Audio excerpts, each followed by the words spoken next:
gawin mga kaati. Ay, gwapa siya kadagko.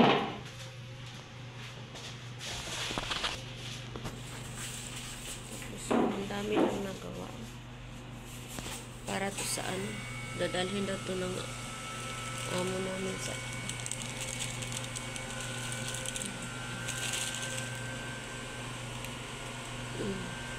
ilagay rin sa freezer.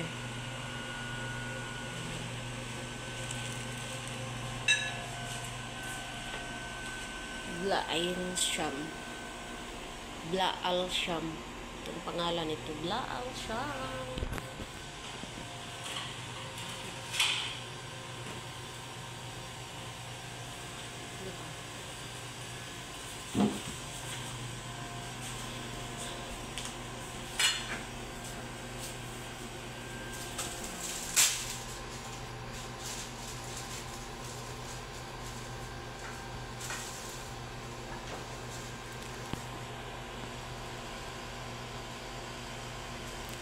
Pwede para kapag sa ano sa Ramadan, gamit to sa Ramadan kasi pwede siyang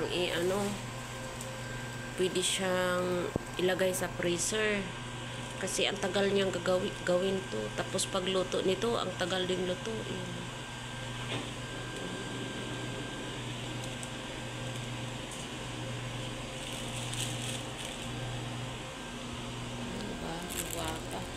Pwede to pang ano sa atin, kaso lang pwede may simulina. Pwede to iluto sa ibenta sa atin sa Pilipinas. Kasi ang ganda niya tingnan. Parang binta sa mga bata.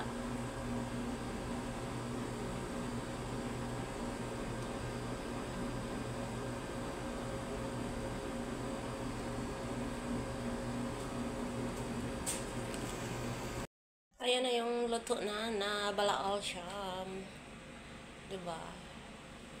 May na siya, may syrup. Tapos dito siya ilalagay kasi dadalhin to sa pagbisita ng aming amo na dako. Alam niyo na. Diba? Ang cute. Maganda siya sa pang-negosyo, guys. Kaso lang, ang hirap niyang gawin. Lumalaki yung braso. Tapos yung kasama kong laging gumagawa. So, sobrang laki ng braso na niya, guys. So, humanda na yung mga bakla doon. Uy! Damay mga bakla. Damay sila kasi hindi sila magpasamang-samang ba. Kumbaga di siya mag-ano-ano. Kasi pag na-ano-ano siya, patay siya sa ano-ano ng kasama ko. Uy! Malaki ng ano-ano ng kasama ko. Kita ng braso mong dako. Oo, di ba? Yung braso, malaki pa sa katawan. Ay, sorry. Matigas kasi siya, kaati. Singtigas. Sana, Sa madaling araw? nakapustiso sila lahat para tanggal pustiso. Paano matigas yung... Yung katulad ng sa madaling araw. Ay! Wow!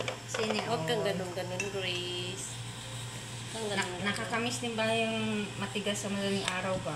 Yung biskutso. Uy ba? Yung bunga ko ito. Diba? Tapos may pa doon. Sarma. Saan ka nito ipatabo na